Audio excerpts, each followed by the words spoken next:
Hup A Chapaillín, Modern is Trónúna, Ceanóid sa Trachalín, is Bede Tarrant Múna.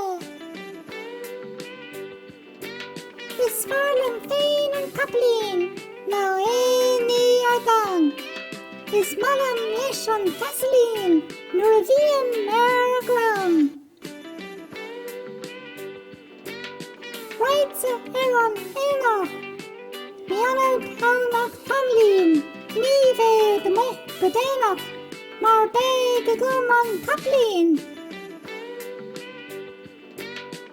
Hup A Chapaillín, Modern is Trónúna, Carring leat an Trachalín, is glóir se leor an bmhóthair. Hup A Chapaillín, Hup A Chapaillín, Modern is Trónúna, Ceanóid sa Trachalín, is Bede Tarrant Múna. Is Farlam féin an Chapaillín, ná éní ar dan. Is Malam leis an Vaseline, nuair a bhíonn ar a gram. Raidsa ar an éileach, Mianad Tháineach Tamlín, ní bheith de muth go déanach, mar beidh go gum an Chapaillín.